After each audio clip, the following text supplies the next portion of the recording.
So today we did an installation for a 10.25-inch Android-based EVO FIT touchscreen in a Mercedes Benz C Class.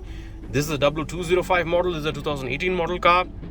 As you can see, there's a new screen over here, which is much wider than the standard stuff. It integrates actually very nicely because it goes along with the size of the center console and everything.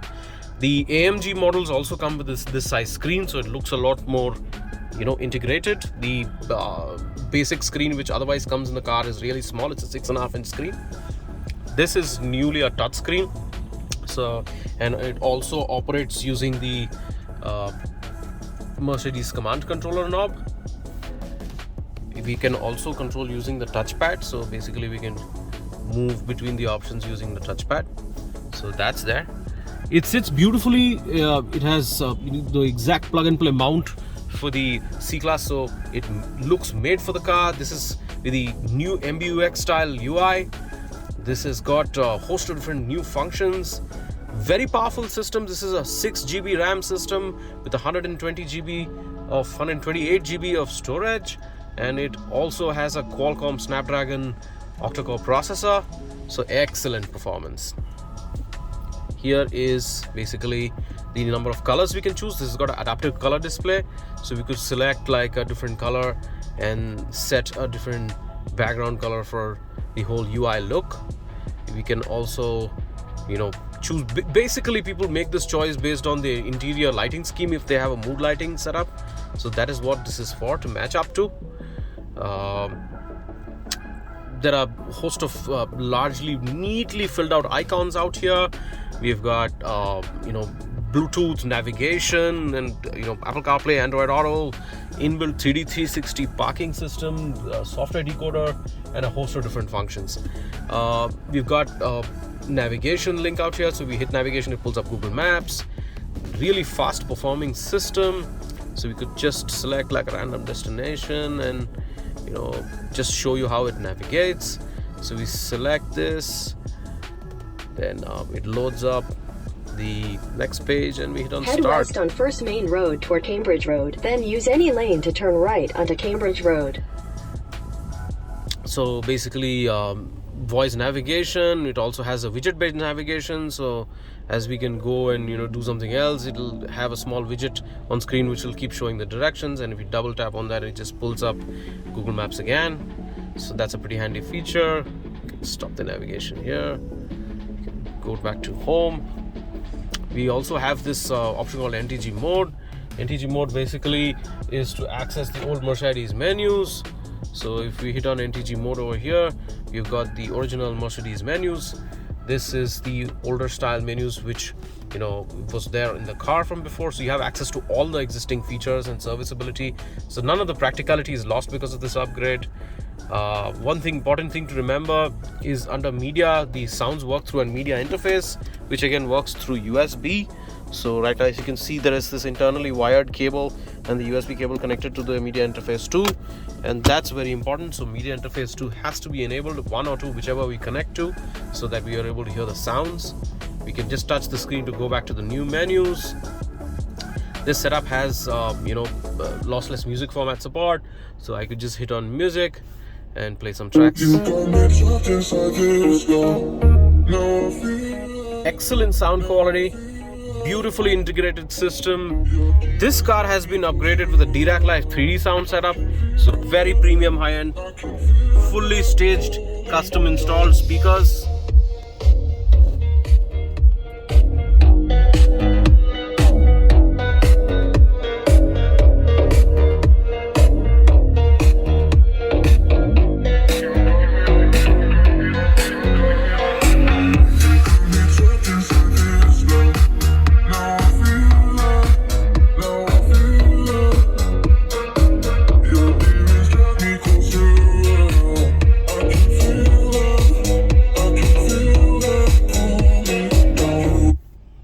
Pause the music.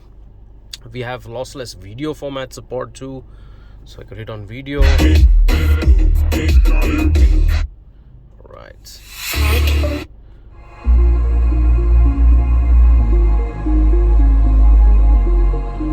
We could hit the back over here and it'll go back to the folder where we can select the songs and stuff. So we could also just select this. Excellent video quality, excellent sound quality, beautiful resolution on the screen.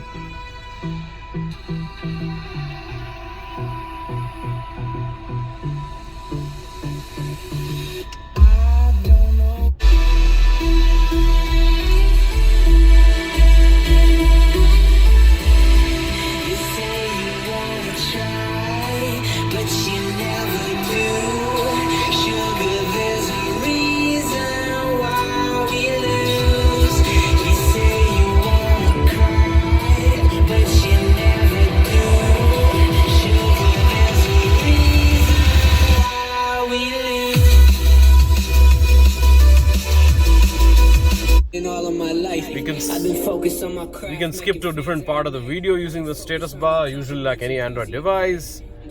Excellent bass response here, check it out.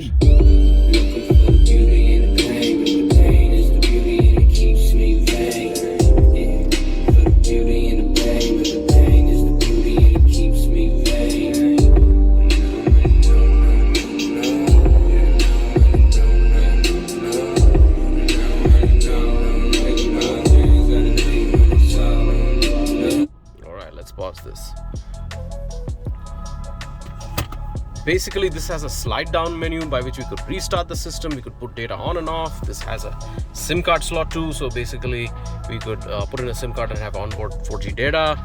Here is the Wi-Fi, so we long press on the Wi-Fi, it just pulls up the page where we can go connect to a Wi-Fi hotspot. Host of different functions and features. It has YouTube inbuilt, so I could hit it on YouTube and pull up the YouTube app. We could view video while driving. We could basically view video while driving as well as block video while driving. YouTube right now is not logged in, so it's basically not pulling down data. If we log into the Google account, there are a lot of host of features get personalized and enabled. There are a lot of different things out here, like you have the apps which we install, pre-installed apps show right here. Under the app section, we've got shortcuts over here for voice command, for Bluetooth, and then for cameras and changing the look and feel. There's a widget here for sound, so we could go and change the digital surround mode. This is mainly good for watching movies, so we could choose the speaker setup. We also have a very elaborate equalizer which we can edit and make small changes to the sound. A lot of frequencies to choose from. There's DTS preset modes. There is crossover, time delay, all of that good stuff. We also have a dashboard option out here. We hit on dashboard, basically it just shows us a copy of what shows up on the speedometer. We've got RPM, we've got speed. We could also choose long press and choose the nomenclature it shows, whether it's a 260 kilometer speedometer or 320 kilometer speedometer. This is in case of the AMG models. Also, if I rev the engine out here, basically it has the same fluid motion, shows how many kilometers the car has run, whether the parking brake's engaged, whether the seat belt is engaged, all of that. So that's a little dashboard. Google Play Store is to install apps of our choice. The login has not been done. This is a new system, so we'll not be able to install apps immediately, but after we do the login, we can. We also have Z-Link, by which we could have wireless Apple Carplay.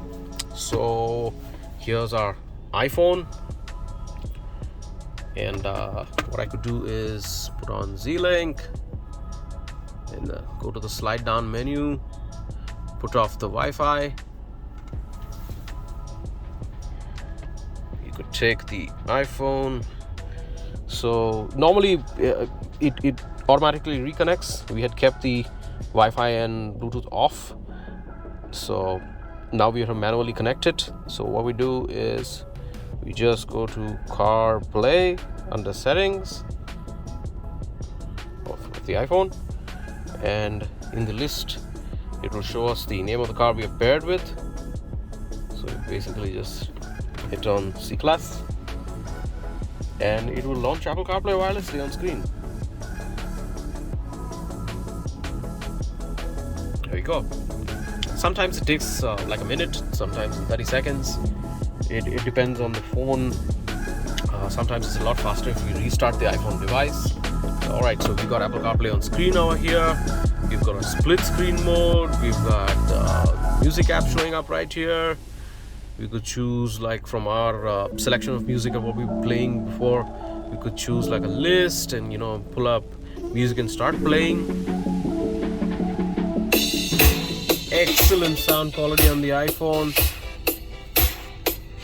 I know that the phone camera which I'm covering with doesn't do justice to the sound, but you can get a good idea of how that it sounds really nice and clean.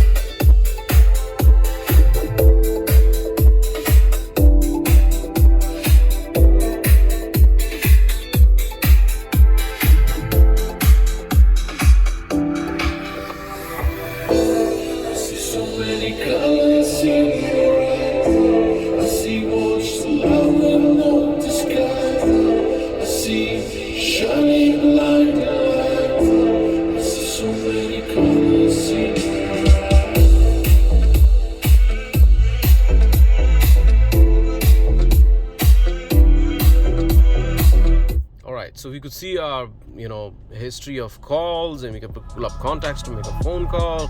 We could use Siri voice commands to make phone calls. I could say, hey Siri, navigate to MG Road please.